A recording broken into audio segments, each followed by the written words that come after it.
Welcome to Broken Silicon, a PC hardware and gaming podcast. This episode will follow kind of atypical things for the podcast. For those who've been listening from the beginning or haven't, let me recap basically how this podcast generally works.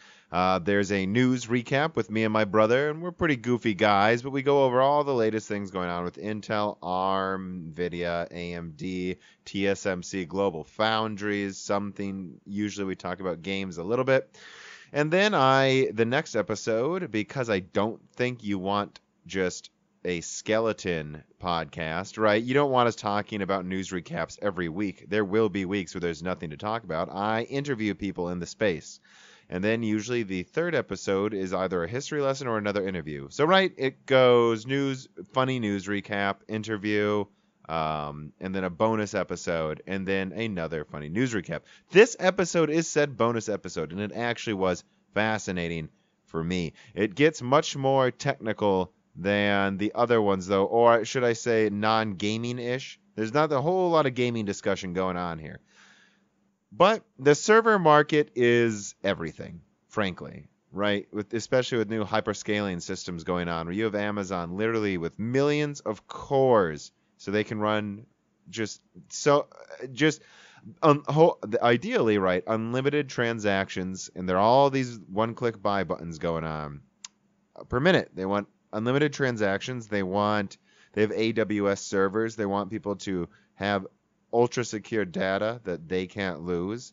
They need it. They need this, and this is where the market is. Gaming is negligible, literally negligible compared to this. So it is important for us to understand what's going on in the server space so that we can guess more accurately at what is coming to gaming. Let's do a reader mail question here. Nerd Fencer, and you can, if you support me on Patreon, submit reader mail questions, asks, I'd like to hear what you think AMD will be doing in the server SoC space. Xeon D still has a good value proposition versus EPYC 3000 based on overall server cost. Hewitt Lake is able to compete well for customers that might otherwise look at low-end EPYC. What do you think AMD will do to combat this? Well, what it really comes down to is a couple things. Number one, Zen 3 is all about server and some laptop, and it has the potential to double performance for these types of personnel. Again, just like Zen 2 is going to. So that should be enough to get you over that tipping point where you're an idiot if you don't pick AMD. There's that. But additionally, it's all about security. AMD could have not prayed for a better godsend to their bottom line than the security problems going on at Intel, and they are quite real. This episode, I speak with a server engineer who remains anonymous, but he does work in the financial sector, and he will tell you firsthand just how bad Spectre, Meltdown, MDS, and Foreshadow really are. These really, really are bad. So let's get to that interview, though. It's really good.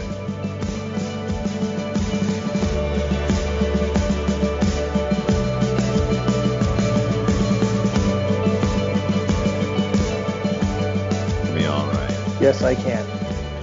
Okay, so I guess let's just get started. We actually had a pretty good talk there in the beginning with Chris and Paul, touching on a lot of things that I just threw at the end of what I've written down already. But I don't know how much you want to say about what your job is, right? I guess let's start with that. I do IT work. I mostly work on I'm doing Unix or Linux system engineering.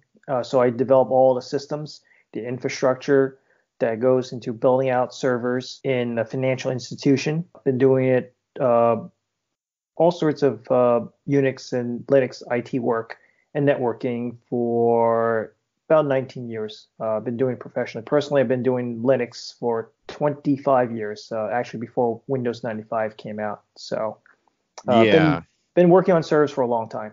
That's my area. And what I would emphasize, at least for my listeners, is this is servers in a financial company, and that's different than because it all is about stability and security when money's involved. Like, you cannot have errors or mistakes. Nothing can crash. that's it. That is number one, wouldn't you say? Well, I also worked in healthcare as well, where we handled medical records of people. Yes. So it's not just financial. I did both. So I work in some of the most uh, data sensitive environments you can think of, other than military or governmental. Yeah. And And so I guess with that, then it's funny. You said to me, by the way, if you have any questions about the server market or anything going on there, I can probably answer them. And I clumsily asked a question, but you answered all the questions I didn't ask immediately. I immediately knew, oh no, this is a very good resource to talk to.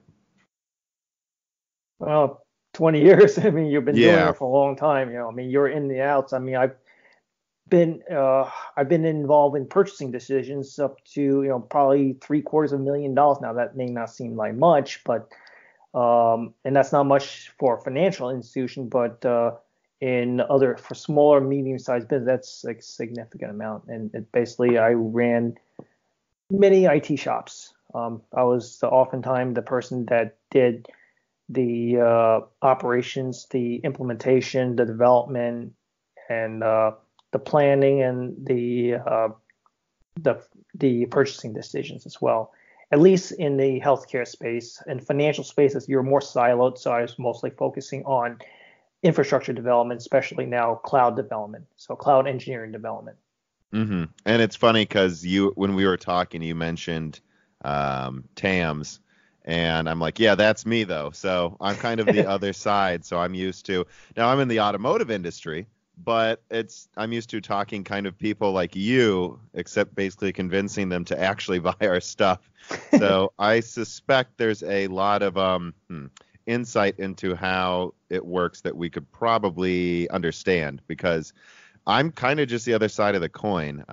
And I guess so. I want to dig in though here, because there's a lot of things you talked about before over, just over like texting. And the first thing is, I actually want to start this way. When do you remember becoming aware of these new security vulnerabilities at Intel? Like that was, I believe, early 2018, right? When it all started. Yeah, that was happening. January. I mean, the literally the hour it came out, I Mhm. saw it, and when I saw it, it was also my brother, who's also working in he's a manager of a telecommunications company in IT and Mhm. as well, and he also notified me about this. So we kind of looked at we be honest with you, both of us were flabbergasted when we saw Mhm. and right then and there, I knew that things are different immediately, because this is the tip of the iceberg. This is not, and it's also not something you can easily patch. Generally, No, they may software, act like it, but no. generally with software, you can patch it and life goes on. Um, and generally, it's you never worry about the hardware layer in terms of security. Now you do, and you cannot trust your hardware. And so, and then when we see that AMD was not impacted, at least by Meltdown, they were Mhm. impacted later on by Spectre. But Spectre, I'm actually less concerned about it, because you need physical access to the machine. You actually need, Yeah. and you can actually use traditional hardening techniques to mitigate that risk. So it's not a concern. Meltdown is actually a much more scarier uh, vulnerability, especially when you're doing any kind of SDI work, SDI environments, which is software-defined infrastructure. Simply put, it's virtualization. You're basically running multiple so-called servers on one Right. big physical machine, and you do it to conserve energy, conserve space, conserve power, conserve cooling, ease of management. And so when you can have someone breaking into one VM and then using And Meltdown, compromises compromise the everything. next one Yeah. over, that's very scary. That is a no-no. And And it's that very easy to, well, I shouldn't say easy to do, but it's doable, right? Getting it's into doable. like you have to be what, like someone in Mission Impossible to use some of these other things people have talked about, It but still takes when you can time. just log in, right? That is Well, the still key thing is you got to get a toehold on. You got to get a toehold on the machine, and that's not that difficult. A common attack vector is basically You send a phishing attack Yes. to a person, which will download code and then install a backdoor, which is typically a VPN. Most VPNs are actually using SSH tunnels, or common one is OpenVPN. In fact, a lot of your YouTube channels, when they market these kinds of VPN services, that's basically the underlying technology. It's OpenVPN. Right. And I think a lot of movies, especially stupid ones, portray hacking like somehow he just types on his keyboard a ton and breaks through the code and now he's in your computer. It's like hacking always involves some level of like pulling off kind of like almost a mini heist to get something physically from someone. They usually dig through your garbage first, or like you said, and I've seen this in my own company, right? They'll send an email saying, hey, you've got it'll literally be something weird like your Amazon order is shipping today, and it'll come from Amazon1.com instead of Amazon, and they just hope you don't notice, and then you click that, and it like goes, oh, yeah, and they've maybe started installing stuff. And well, I mean, the thing is, I mean, you can a giveaway is basically look at the actual source code of it, and all emails have source code, and you basically can look at it.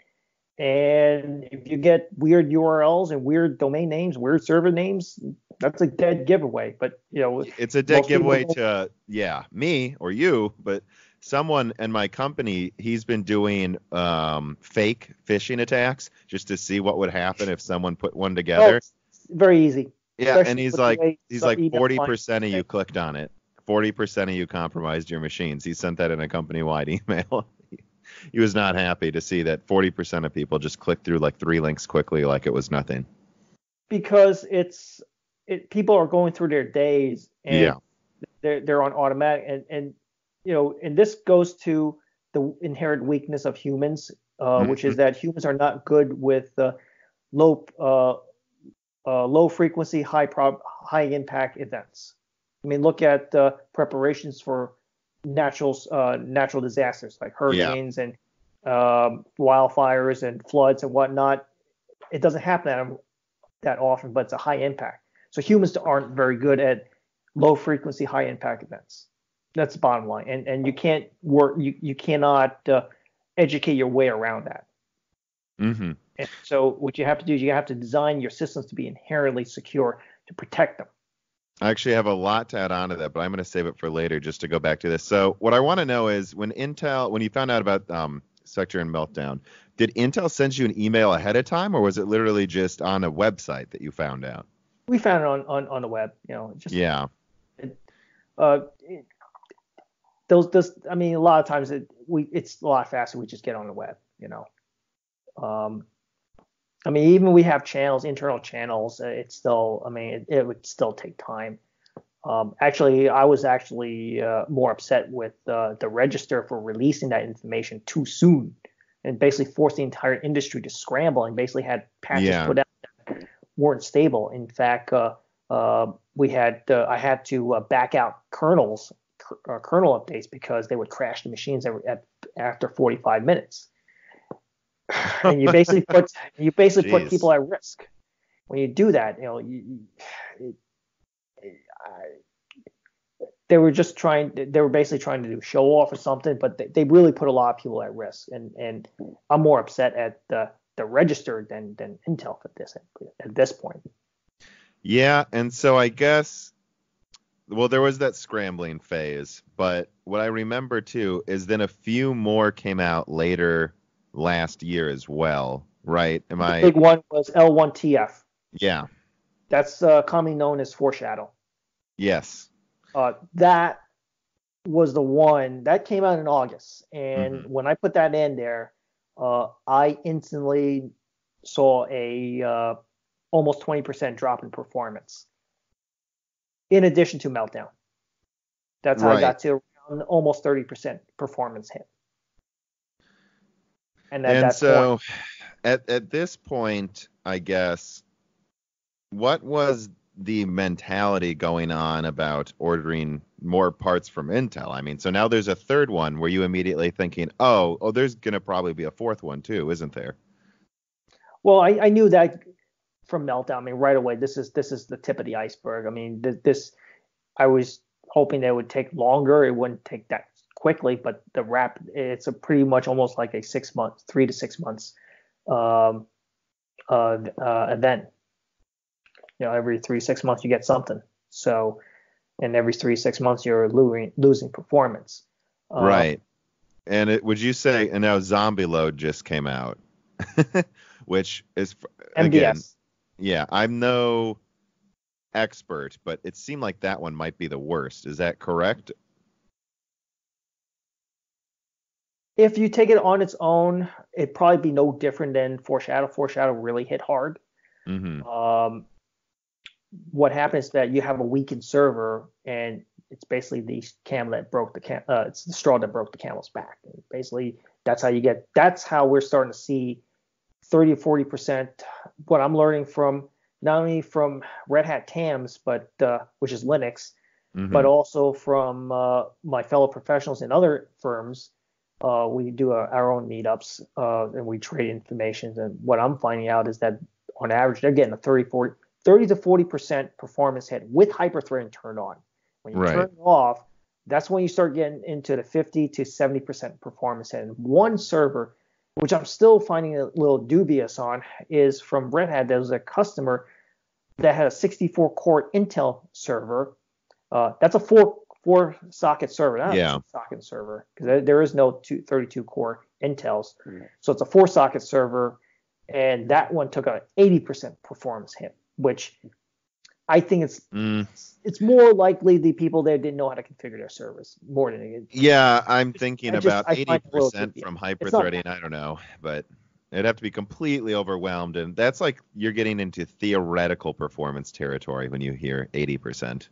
Yeah, it's usually they're not setting up that server right. That's and I've seen a lot of that in my career. So, but just to be clear, though, I think people here, the way it's portrayed on, again, most of my viewers are gamers, on gaming tech websites, is it's like, for certain use cases, these servers get like a 10 to 30% performance hit while they're doing certain tasks during the day. No. Fixes not it. even. They're not. That's why I join your channels and Good Old Gamer and Not an Apple Fan, because you're much more critical thinking. That's really what impressed me on, unlike the other channels. Well, thank you. I agree. And that's why I want to join up and kind of put my 2 cents in and let you guys know really what's going on. The thing that kills performance in the service is something called context switching. It's basically how the CPU switches tasks. And okay, I can see why this would. All right. And it gives the user an appearance of multitasking. So in a gaming machine or a desktop, you don't have much tasking. In games, you generally want to shut everything down. You want to run just one game. So you're not really doing multitasking. You're not doing a lot of tasks. So the performance impact for normal people, almost negligible. You're not gonna even notice it. I've noticed some. I'm pretty sensitive though in some games, like Battlefield 5. Again, so this is not most games. My single player games, my quad core i7 still doing fine. But like in Battlefield 5, it was noticeable because it's a 64-player game where you have people all over the world, and then they have bullet velocity, bullet drop. They have buildings that can crumble. So there's a lot. I don't know anything about that. But what I'm saying is there's a lot more going on here with this one. And so I've noticed in some of my complex multiplayer games, especially ones who in the background might be running an anti-cheat system and other stuff, it is becoming noticeable in some of my games. There would be a 10% performance hit. It seems to have gotten a little better after a few recent updates, but and again, if I have anything else open, right? They're trying to improve the patch performance. Yeah, and if I open up anything at the same time, though, the performance hit is quite real. Again, doing any one task at a time, my i7 frankly hasn't slowed down at all. But there are certain times where I'm like, I thought I used to be able to do this twice as fast. Well, it's called context switching, and it's also why Linux is the primary server in the world today. It's because of that context switching performance. It's an order of magnitude of tens of times, if not 100 times faster than Windows when it comes to it. And that's why we use Linux and not Windows. That's why 60% of the world, in terms of servers, use Linux. I mean, again, relating this to gamers, right? For those who remember, I think Hardware Unboxed even did this. He ran the 32-core Threadripper, and he could get a doubling of performance in some professional applications by using the Linux version instead of the Windows. Yeah, it's context switching. And what's happening is that the context switching performance, because of all the clearing of the buffers that you have to do, is about 5 to 8 times slower. So it's 500 to 800%, 500 to 900% slower is what we're seeing. And that's how you get your performance hits. The lower the server load, the less of an impact you see. The higher the server load you put on, the greater the impact. And I'm glad you said that, because that's the next thing I was going to bring up. I can even be honest about myself. The way I thought of servers, right? It's hard to conceptualize how much processing needs to be done in the world, because you see these servers that are just endless rows, seemingly, of these mega computers with, thousands of cores total. I mean, I'm sure some of them can get up to millions. 600,000 boxes. Okay, so each box has more than, right? Yeah, you're probably talking about, like, the average is about 12 to 16 cores per server in Amazon land. Yeah. Yeah. So all right, if you add up how many cores are in each box, millions. Yeah. It's hard to conceptualize millions of cores getting bogged down from anything. But the truth is, there is a reason. It's not just because Amazon has lots of money, although they do. The reason this is a problem is because they made their server that big because it's actually running at 100%, guys. It's not like these security vulnerabilities are just causing some kind of, the server feels heavy loads during evening because that's when people are shopping. It's like, no, it's often at full capacity. That's why Amazon wants to make it even bigger. And so this 60% performance hit is very real, and it's not just like once a day. No, that's permanent. Yeah. And it's all the time. And that actually also leads me to, you said that one of the main reason Intel has capacity problems right now is it seemed very much so cheaper to just double the size of the server to make up for that performance loss than it would to, do something else. Yeah. And the reason is it's counterintuitive to consumers, but as a to enterprise, a lot of people. As an enterprise person, it actually is the right way to do it, because your biggest risk is downtime. That's your biggest cost. It's not the cost of the machine, or the license cost or whatever. It's your downtime, because that is what will create a reputational impact onto the firm and can potentially bring down the firm. So yeah, you don't have time to worry about doing something else. Here's what you know. You've just got a performance hit. It's going to affect your customers. You could order more parts and make it bigger right away. Yes, and that's the right way to do it. And once you put out that fire, so to speak, and you correct at least that issue, you can kind of now do a post-mortem and figure out where you want to go. And then you can think about Epic. But you don't think about Epic right now. You wouldn't even think about Epic until the third or fourth revision, not even the second. And the reason is that it takes time to validate your applications, every aspect of it. I mean, even I'm going through validation in my own personal servers, and I even noticed that the Zen architecture is not quite there in terms of reliability, in terms of stability and optimization. There's a lot of things that needs to happen, and that takes time. And in the enterprise world, things takes years, and for good reason. You got to do a burn-in. The only way you're going to do burn-in is actually to run it.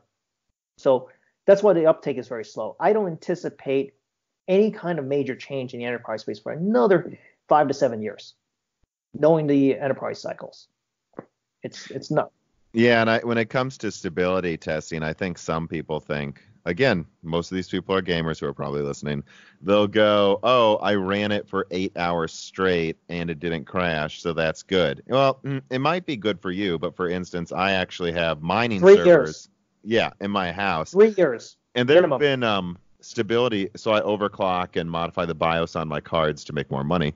And I noticed that there was some stability. I mean, it would take a month of mining to realize it wasn't quite 24/7 stable. Now it's been a year, it hasn't crashed. It's probably completely stable. But that's how much testing it takes for me. And remember, I can just reflip a switch. I don't really care that much if the mining rig crashes. I mean, there cannot, again, right? This is financial or before with people's healthcare records, probably even more sensitive in terms of like if you That's screwed for something up security and there. privacy and uptime. Yeah. And I'll give you a little case in point. We had to do a server migration where we are doing updates to the software, not to the server itself, but to the software. And we had to do a migration. It basically requires where we have to dump the database, where it's migrated database.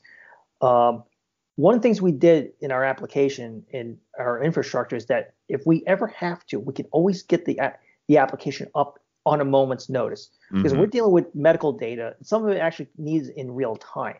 So we did put that in there. And one day, on one night when we're doing that work, I got a call from my boss. Said, "Hey, we got a guy on an operating table in an emergency room to get access to the application." We were in the middle of the migration. Normally we have to shut it down and do what we got to do. Well, we had to stop the migration and get the application up so that they can get access to the data to save the guy's life. Mm-hmm. Okay, you guys are thinking about going over with your little GPUs or CPUs. You're talking about someone's loved one right there. Someone's loved one. This is no joke. Seriously. Yeah. And we waited 45. At least we waited about 45 minutes. And thankfully, the patient lived.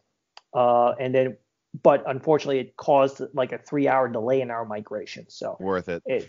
But it's part and parcel. It's what you do. Yeah.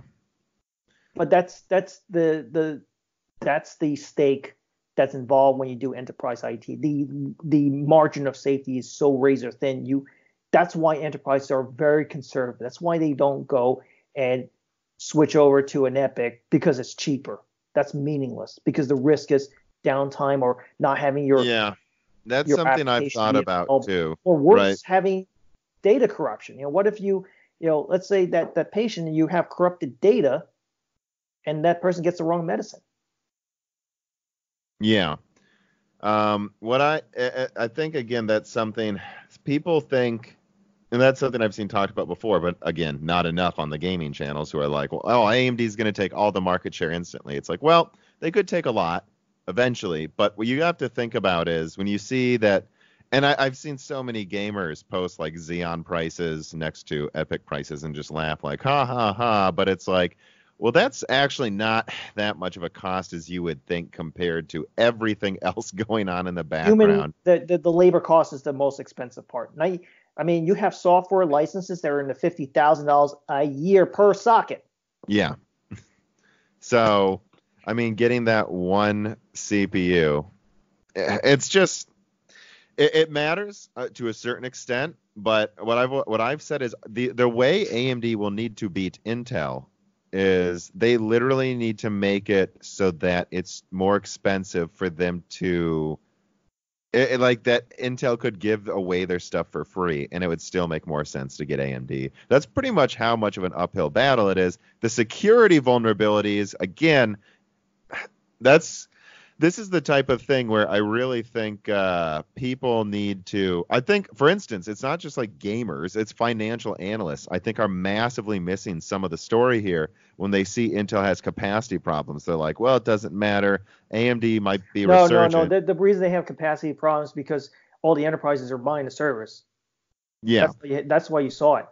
Yeah, and they're buying the servers because they have to. Basically beef up your machines by 50%. Yeah, well, a lot of people just think And I remember I thought this a little bit is, well, AMD is making better products, so now Intel's finally upgrading their product line, and now that Intel's upgraded, No, everyone's no, no, upgrading. no, no, no. It takes no, no. Yeah. No. That's what people, just so you know, that's what a lot of financial analysts are saying is going on. And when you said that to me in the message, Really I'm like, believe see, those financial analysts after no, what 2007? no, I know. And that's, After and let's be, 2001 with the dot-com bubble, you're really going to believe that? you're talking to someone who's like been kind of involved in Bitcoin for 5 years. I don't have a very high opinion of a lot of them. So I agree.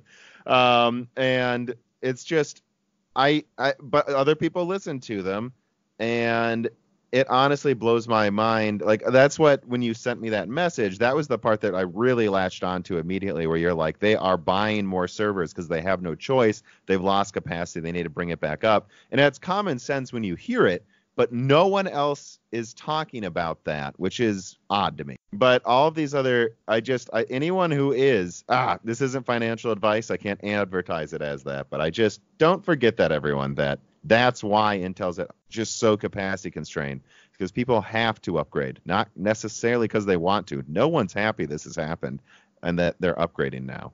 You're saying that, to say the least, be honest with you. Yeah, I'm pissed too, but my team, we deal with 150,000 machines now, of which 75,000 are Linux. Mm-hmm. And that at the moment, there's nothing AMD. Well, there are things AMD can probably do, but it's not so much that AMD needs to do something, so much that it's just going to take time to consider switching. But am I correct? I don't. I'm not going to agree with that, okay. Because in enterprises, it's all about reduction of risk, minimizing risk. And what is the least costliest way to minimize risk? If you take all these Intel's machines, basically what you do is you increase capacity and you seal them off from the world. You do that, you've already at least mitigated those risks without having to go through the validations of throwing an Epic machines in there. And that's what enterprises are generally going to do. Where AMD is going to really stake their claim is going to be in the hyperscalers and the horizontal applications, the web, all the new web applications are going to be coming out in the future, all the cloud stuff, where you're having shared tenancies, where you have multiple organizations sharing a server, and you better be sure that server is going to be secure. It's incumbent on the hypervisor, the hypercloud space, the AWS, the GCP, the Azure, and there's others, and the smaller providers. I think this one I know is Packet. Packet, where you can do bare metal. You need to, as a user of these services, you got to make sure that they're secure. And those cloud providers, they have to make sure it's secure. Otherwise, they have no business. You don't have security, you got no business. And this is something I've heard a couple of smart people talk about, which is that. Well, go on. I'm sorry. And the fact that a lot of these customers are legally bound federally to maintain certain minimum level of security. And so otherwise they get fined. Look at Equifax. Look at Equifax. And how that happens, probably a simple phish attack. Yeah, it wasn't Angelina Jolie typing on a keyboard and breaking through a firewall. No. It's no. A lot of times you need to have a tunnel to get in. You need to establish a tunnel inside going outbound. So in financial institutions, our outbound access is regulated. And I do the same thing even in my own personal server. I don't even allow my own servers going outbound. It's the only way to protect it.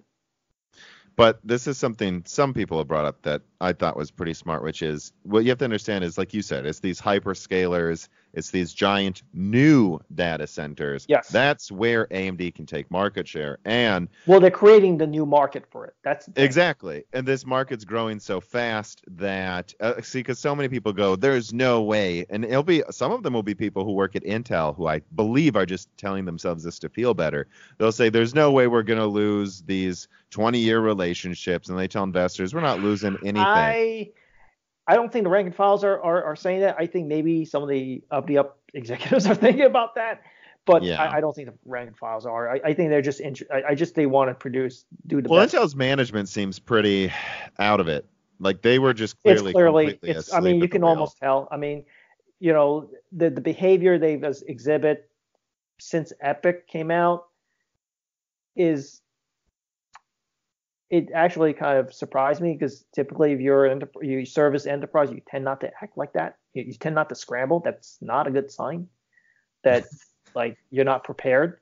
But part of the reason is that why Intel stagnate is that they're servicing their customers that that have predominantly vertical applications. In other words, applications that are written serially, one after another. So they prioritize faster single core performance over lots of threads. And another thing is that enterprise, this is something that your tech channel audience may not appreciate, but enterprise likes stagnation because it's a lot less. It's just one less risk to deal with. Staying stagnant, things stays the same. You can then plan out all your life cycles very easily. Yeah, so they got right into Intel's, whatever it was, like 5% improvement per year thing that they were just doing. They loved it. I'll tell you one thing. I know it's hard for the consumers to understand and relate to it, but I tell you, as an enterprise guy, when that stagnation occurs, I actually like that because it makes my planning so much easier. It makes the planning of all of our infrastructure. We know what life cycle, we know how much we're going to get. It just makes all the math so much easier. And yeah, what I was going to say too is for AMD to take market share, what it would be is they're just creating, the market's growing so quickly that they might just take all of the new stuff. So Intel might keep what they have. And that's the only way they're going to be able to do it. They're not going to be able to take the vertical markets because the applications are really geared for Intel in terms of their architecture, in terms of the fact that they are single core. But you got to remember, that's all the old stuff. Okay. Eventually, what's going to happen is that in the future, and I keep my tabs in the markets, that we're going to actually, given the financial strait of the world today, we're going to have a stagflation combined with a currency crisis. That's going to send energy costs through the roof. That's also going to reduce the purchasing power of all the customers and businesses. It's a long discussion. We'll probably do it as another podcast. I was going to say, so if you want to save it for another one, we can. I mean, yeah, I'm writing an article on Bitcoin, and I don't talk about it on my channel ever just because people tear out their hair and throw poop at me if I bring up Bitcoin. On more precious metals. But that's okay. I mean, they each have their place. I suspect it would be a very good discussion, though. It's just when people see you bring up Bitcoin, they just freak out without even knowing what you're talking about because they assume. It's nothing to do with Bitcoin. It's like, why do people glom on to either Chevy or Ford or Red Sox or Yankees or Nvidia or AMD or an Intel? Why they glom on? It's just they take it as their sense of identity. Yeah, it's the thing is that keeping an open mind takes a lot of work, takes a lot of mental effort. It's not easy. Yeah, it's a lot. It takes a lot of mental effort, and that's the reality of it. So they'll just get mad when they see a mining rig, and they'll go, "You're causing my cards to go up in price." And it's like, you do understand that, like, if you ask me, I don't think graphics cards have gotten much stronger since 2013. Faster. I mean, they have, but it's been like, is there actually any game you can play now that is really, like, I think we've basically doubled performance since then, maybe a little more. But that's like a long time to double performance. Is there any game or resolution now we can play and you couldn't before? Not really. You just turn down some settings. You could probably use some of those older cards, and a lot of people still do. I mean, if you want prices to stop going up, if everyone just didn't buy Navi or Turing for just half a year, prices get cut in half overnight. Like, that's all it would take. By the way, what I look for before I do an upgrade is I look for a 400% increase. If I don't get it, I don't buy it. The only time I replace stuff if it breaks. Pretty much. It used to be I wanted over twice the performance, ideally 3. That's just not really in the cards anymore. But I went from a 486 DX33 as my first server to a Xeon L5520 8-core 16-thread server with 32 gigs of RAM. Mm-hmm. That's a jump. Well, and people just want to see a bigger number, and that's what Nvidia's discovered is that if you show them a bigger number, they will become all happy and stuff. And again, sense of it doesn't identity. need to be it doesn't need to be that much bigger of a number, it turns out. And it's like it used to be that again, right, if you went from like I did like a 6950 to They look in in single dimension. Yeah, it was like, oh, now it's not just that now I can run this game at a higher frame rate. I can like double the resolution, up the settings, double the frame rate at the same time. It was crazy.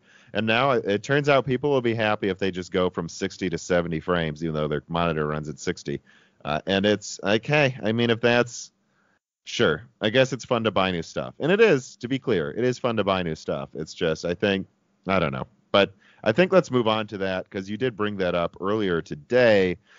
Is Nvidia, back to Nvidia Quadros and what you're testing right now, what you found testing some of Nvidia's new stuff. I thought that was a pretty interesting conversation. Yeah, I'm looking at the GPU compute capabilities, and so I bought a Quadro. I was looking at Nvidia's mostly because I was thinking, okay, I see performance efficiency was better than AMD, but I was going to buy AMD.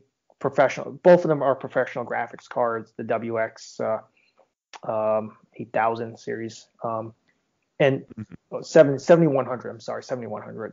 And because I want to get as close to the server line as possible, because in server lines you have features like the ability to do power deterministic or performance deterministic modes. You have the ability to do you can carve out your GPU into a virtual GPU, so you can have multiple applications running it and then controlling access to the GPU and controlling security. And so and security is everything. No security, you can't do it.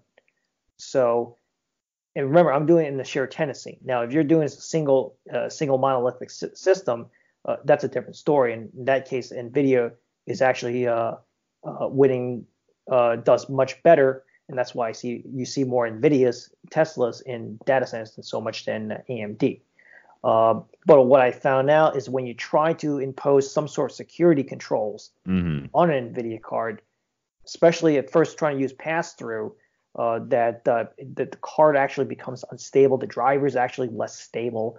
And I've actually managed to crash a Ryzen 2700, which I currently using as a test bed, while trying to do a test burn, and the driver crashed, and the only way to get the card back was to reset the machine. And when you see that as a server guy, that's a no-go.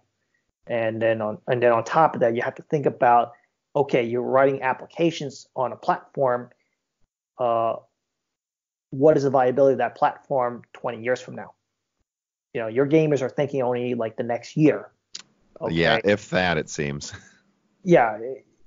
When you're writing applications, you're writing your own or you're hiring people, you want that labor to last. You want that work to last. You don't want the rug pulled out from underneath it.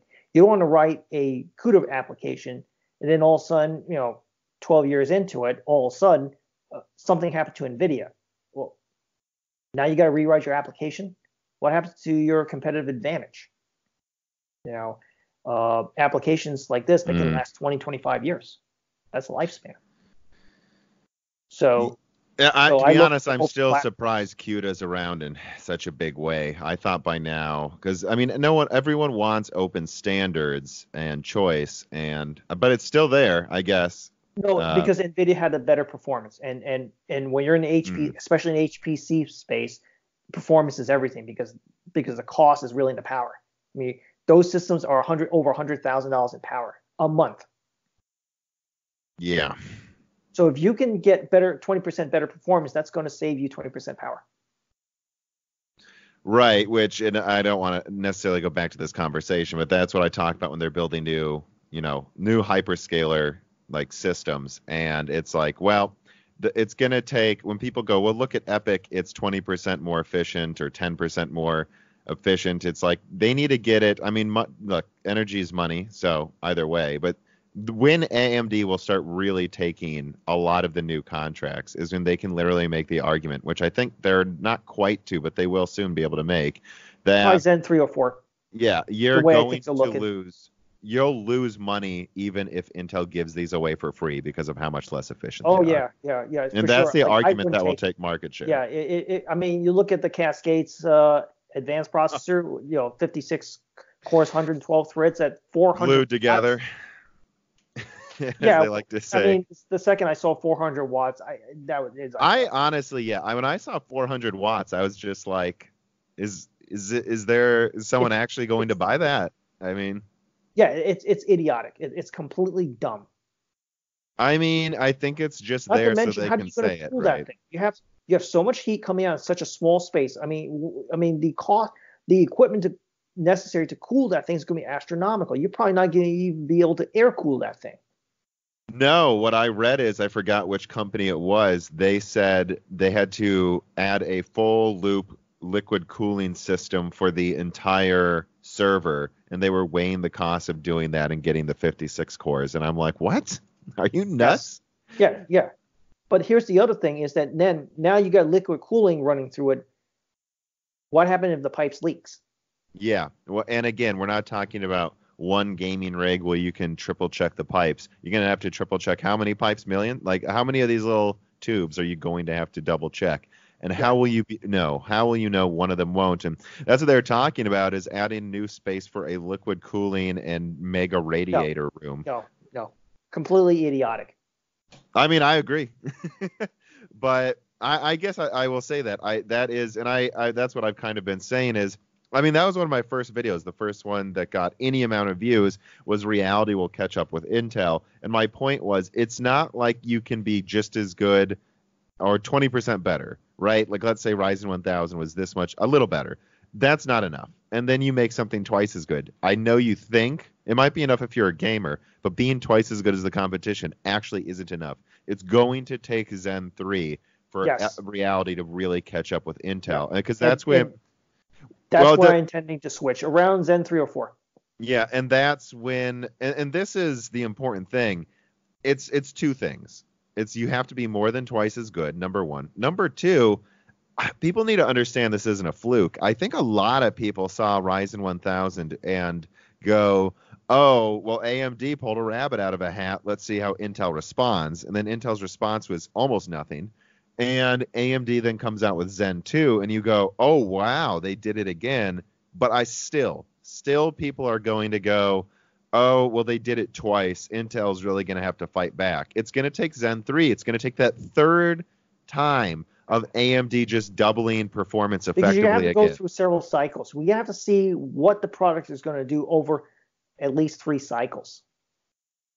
So we can create plannings. And remember, these plans, for me personally, just my own server plans, it's planning for the next 15 years. Because migration cost is so costly in terms of my time and labor, and just the disruption too. And people need to be sure, if they switch to Zen, that you're not switching to Zen 2. You're switching to the next 10 years of Zen effectively. Yes. And you need to be confident that the first series, the second series weren't just, it wasn't just a 1-2 punch. You want a fury of punches over the next 10 years, so you made the right decision. You can't just, and it's hard for a lot of people to get that. Well, the thing is that, again, it comes down to the labor cost and validation. I have a Ryzen 27. I'm trying to validate all the applications, because the thing is that Intel's probably not going to get their act together in terms of their server chips for at least 10 years. So I'm looking at a 10-year gap. On top of that, personally, I took almost 40% hit on my server. I mean, I've lost so much of my capabilities. I'm actually pressing a 2700 into service as a temporary server just to run non-critical applications. And by the way, for all you people that like to send clock speeds up the yin-yang, in server land, we like to keep our clocks low. We like efficiency. Mm-hmm. I underclock my 2700 down to 1.7 gigahertz, and I don't use boosting. So it's locked down at one. So it stays from 1.3 to 1.7 and goes no higher.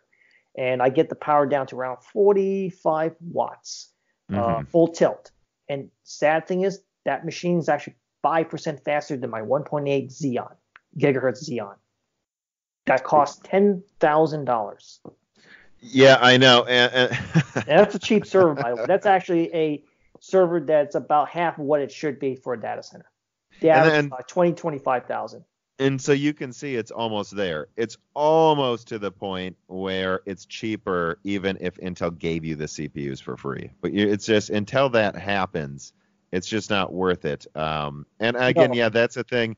That's a thing Intel's doing right now. That again, and it's not going to fool people like you. You actually use these things and know what you need. But I think it's fooling a lot of financial analysts when they look at Epic and then they look at. They're looking Intel. at 2 years.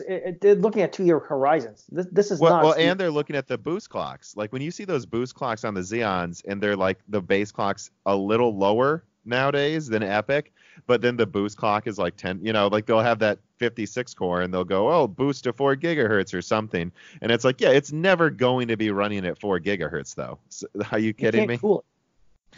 Like this ridiculous. No, but analysts see that. And I never look at boost clock. That means nothing to me.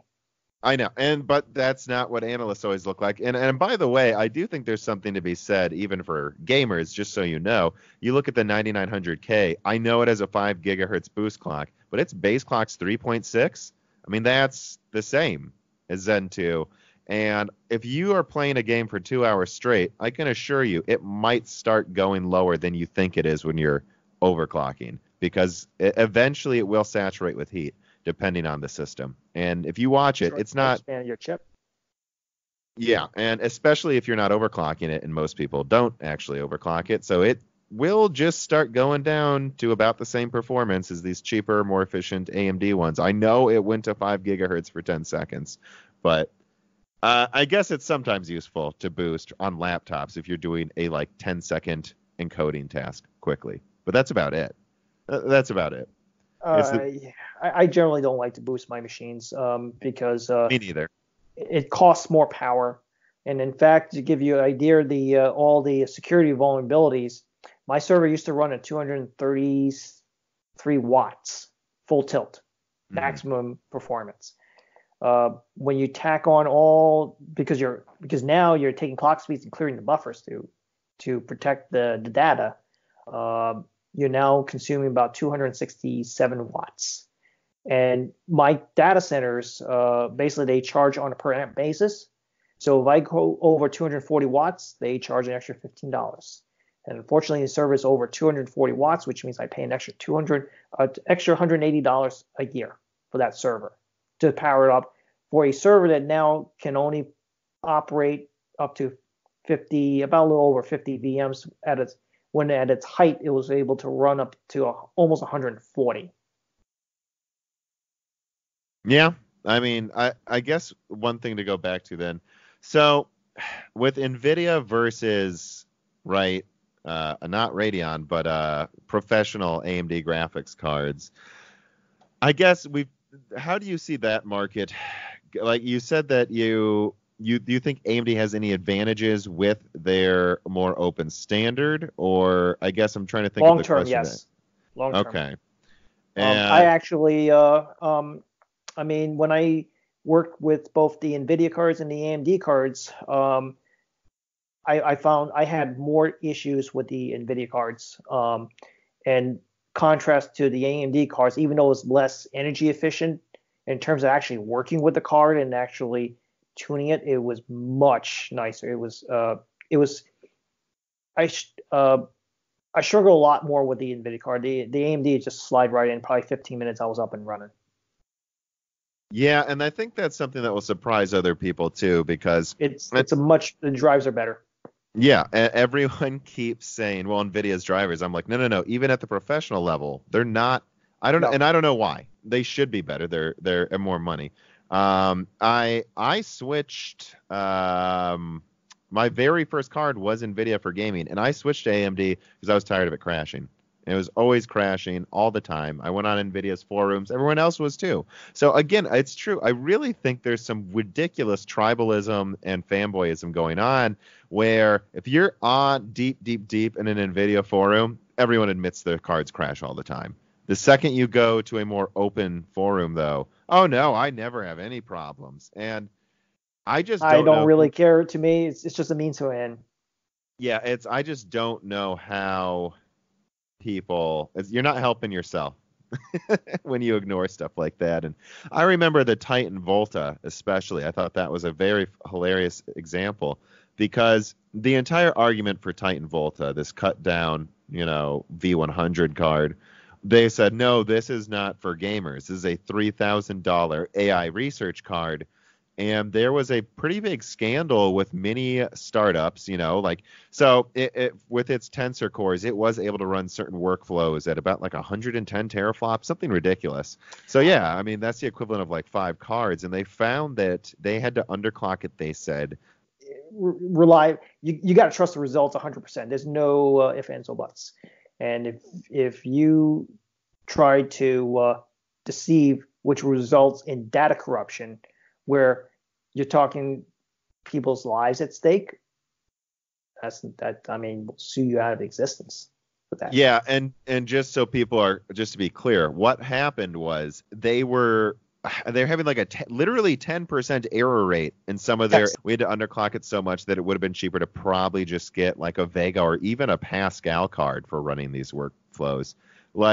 And Nvidia, as usual, did the best they could to kind of hide that. But no. Titan Volta was a game card. I remember when Volta came out, it was very, very good at mining as well. But it had about a 10% error rate. And so people were like, well, yeah, so here's a problem, though, if you use this for mining.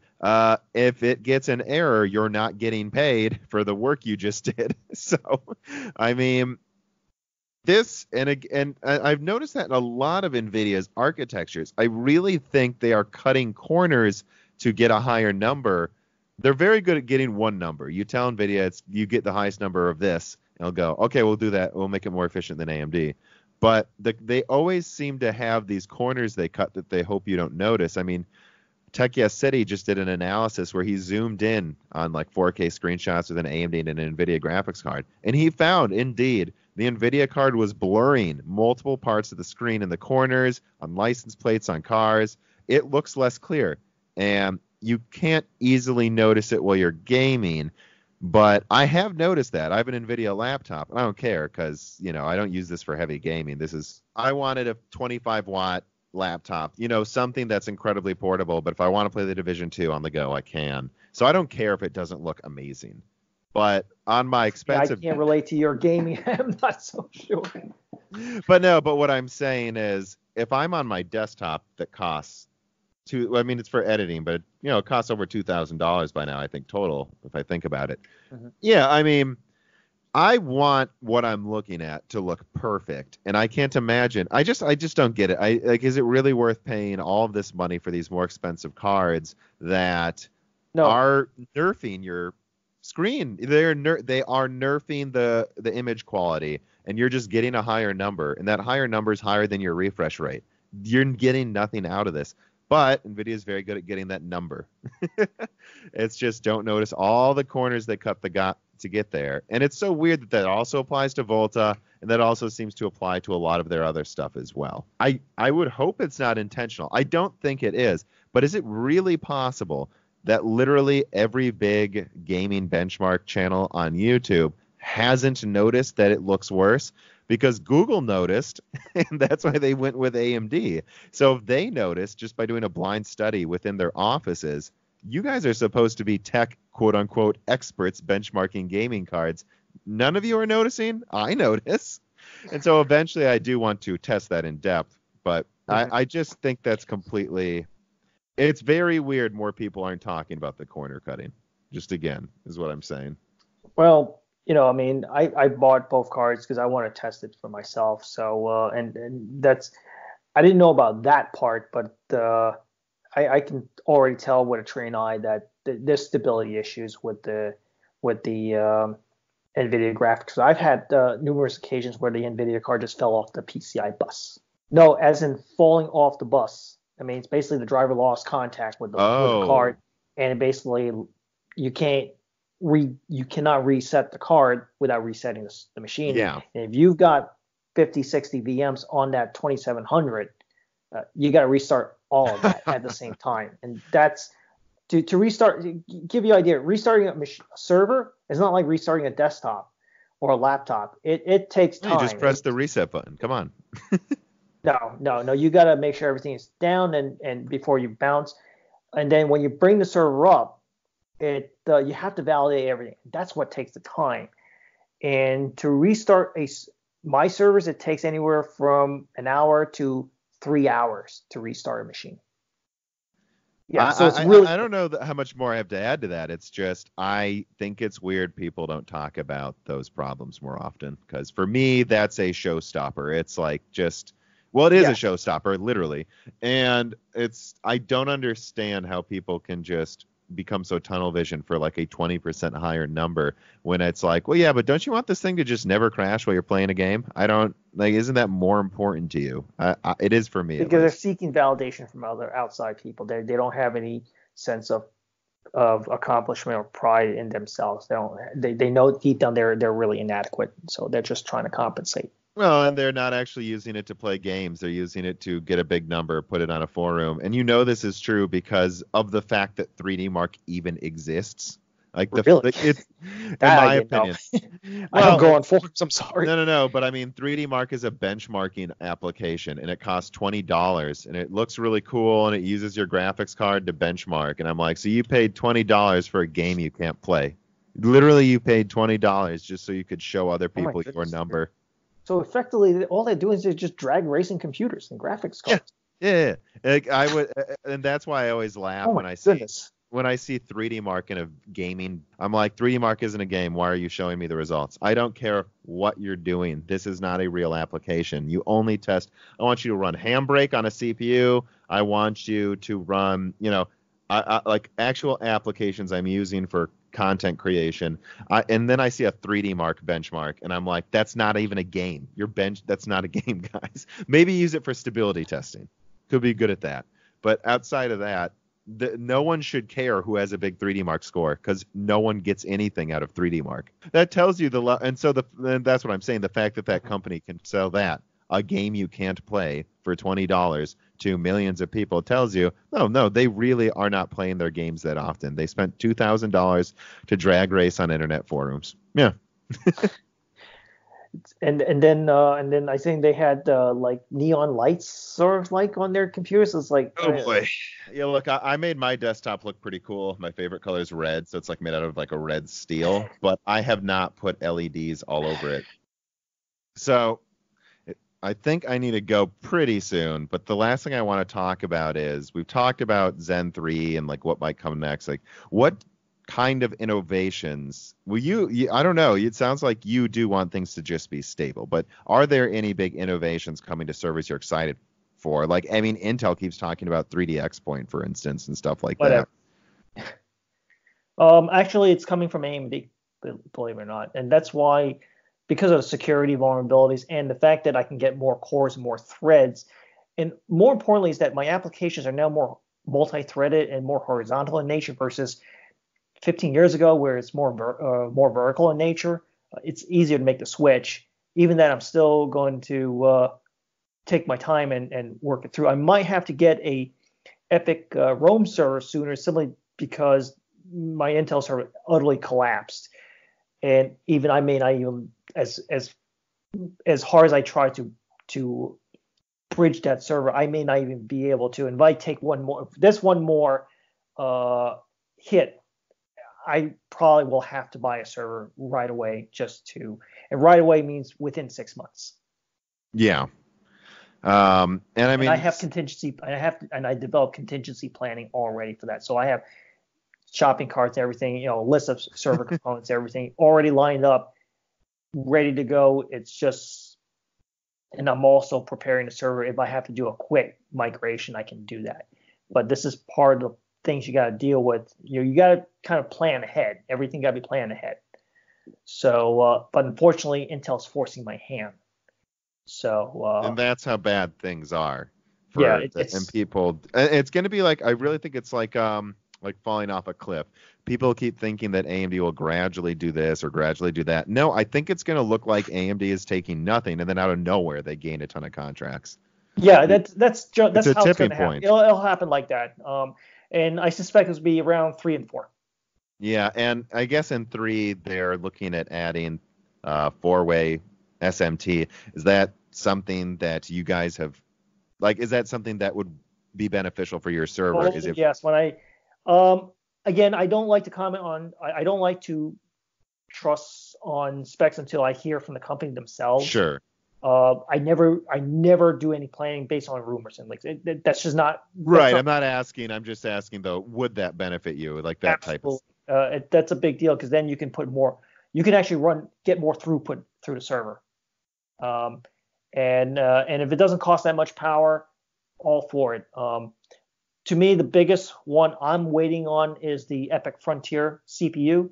That's actually confirmed by Forrest Norrod that they're going to have a CPU with GPUs built onto the die. If they can get that CPU, get that thing, keep that thing under 300 watts, that is an absolute. Yeah, there's been a lot of rumors for years about they call it like a mega APU, like a 300 watt socket APU that And that's could. a bargain. Even at and that's probably going to be AMD's first 5-figure chip. But I'll tell you one thing: when I spec that, if they keep that on within the low 5-figure range, uh, when I spec out with current technologies, it's actually about 30% cheaper to go with the more expensive chip. Because it's so much more efficient. Also, the platform's a lot simpler too. Yeah. Yeah, that. One socket. That's it. To have the cooling, you don't have to worry about the cooling as much. If you have a server that you have 2 sockets and you got to load up GPUs in there, I mean, now you're cooling. Most of the cost of that server is going to be, in terms of the platform, is going to be the cooling. Well, yeah, and I think that's what's all of this stuff is what they're planning to do. With if not 3, then 4. Just within a year and a half. I do believe AMD's plans seem to be just we've done all of these other things. Now we can really make the ultimate server chip. We're ready. We have chiplets. We have IO dies. We have the ability the software is ready. And by then it's ready too. They've had 2 years to prepare so that right when they get right. So Zen 2 is twice as good, and then Zen 3 comes. Zen 3, again, for server, seems to me significantly a bigger deal than Zen 2 for all of these reasons. And I mean, and that's when they'll be able to stack memory on it as well. There's really no limits, right, to what they can put in there. Just space. It comes down to what the numbers are. When we spec out equipment, it comes down to numbers. Remember, they're all just tools. Like even your gaming PCs, they're just tools. Yeah, They're tools hopefully. for fun. But they're still tools. But so I guess the last thing I'll add then. So what do you see? I don't know how much you want to talk about it, like coming from Intel, because do they have? I mean, they're working on graphics cards. I don't know though. I don't know if they are working on some type of hyper APU like what AMD is doing. They certainly probably could. And I don't know if it would be. If they are, they're probably further behind. Yeah. Now the thing is that I don't have a problem buying Intel products. It's just that. No, me neither. It's just that at this point, I disqualify Intel from server chips. That's it. But I don't mind buying other stuff. If Intel comes out with a great graphics card that actually is better on the numbers, sure, why not? It doesn't bother me. The most important thing is that any type of platform I invest in, I always have to have an exit strategy, and that's something you got to think about. Any kind of product, and that's not just computers, especially in computers, but it's anything in life. Is make sure you have an exit strategy. Make sure you can get out. Make sure you have an out. And you mean to switch over from Intel if you absolutely have to? Yeah, or in the case of computers, no. And I see nothing. I except they keep bringing it up again. I'll say it one more time. 3D, or is it 3D Crosspoint? Like whatever. It's which sounded cool when they first talked about it until it turned out to be not half as good as, not a tenth as good as they said it was going to be. I don't care. You got to have product to show me, because I'm not going to make plans on it. This is what it's called FUD. It's called fear, uncertainty, doubt. That's what they're trying to do. I've seen this before with Microsoft back in the OS wars from the early 2000s between Linux and Windows. I've seen this a million times. I don't care. Well, that is, and that's where, one more time I'll say, it just seems like the very top of Intel's leadership is still asleep at the wheel, that they don't understand how bad this could get if they continue to just, I mean again, if you look at it on paper, their response to AMD has been basically nothing. Yes, that I can say that's true. It's actually quite shockingly amateurish for someone who is in the enterprise space and is used to handling these companies on a professional level. It's a very shockingly unprofessional reaction.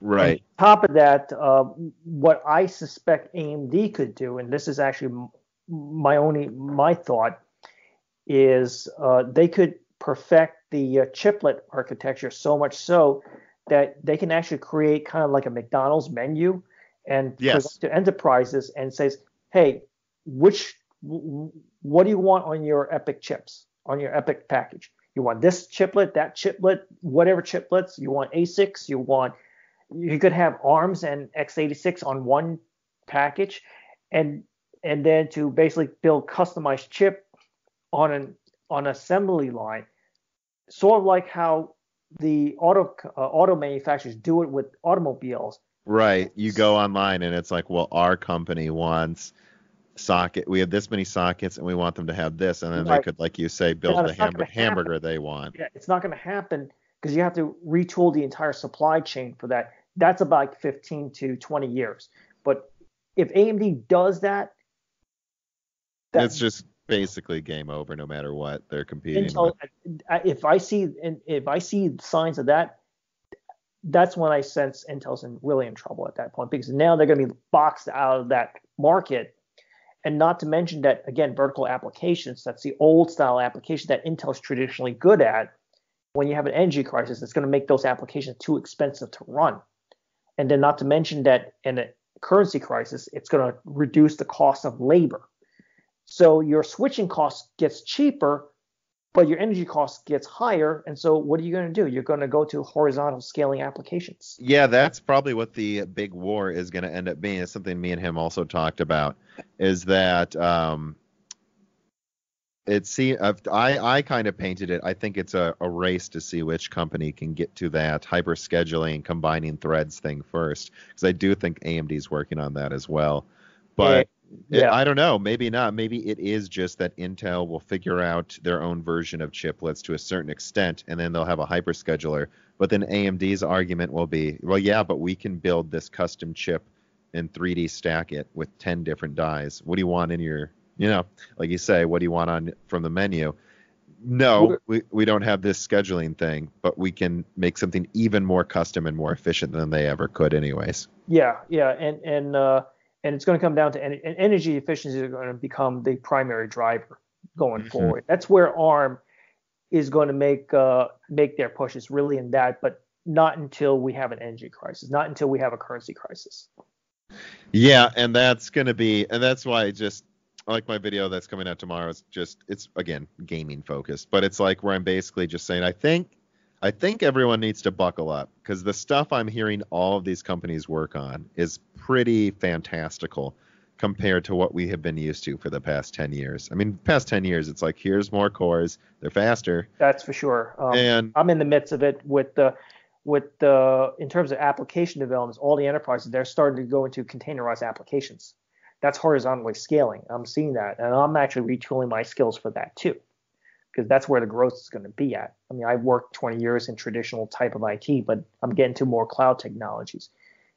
That's where AMD is definitely excels in that area, and not to mention that they have better security.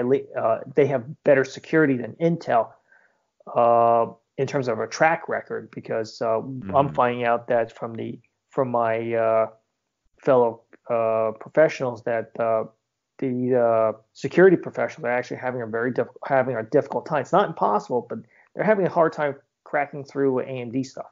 It's a harder slog for them, which is a good thing. All right. Well, I definitely enjoyed this conversation Me quite a too. bit. You do great work.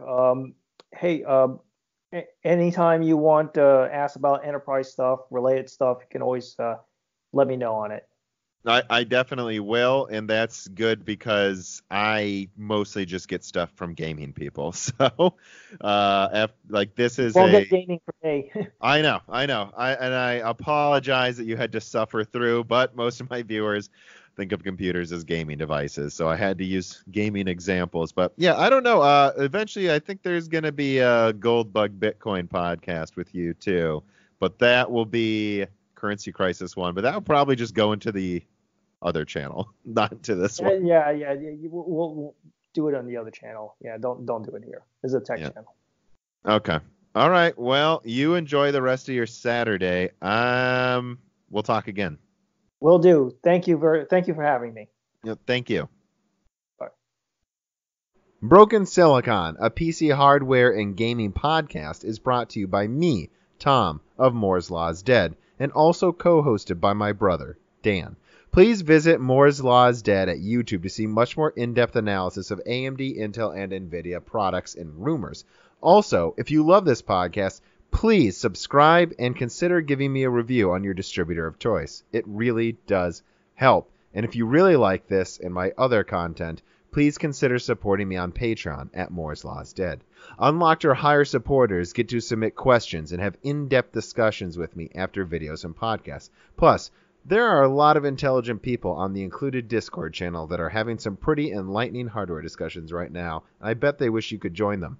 In fact, I will now give thanks to my NetBurst or higher supporters immediately because I could not afford to dedicate the time or resources necessary to providing this content you like without these supporters. And so, without further ado, well, actually let me say this. This is not a stitched together edit of every name that I have recorded recently.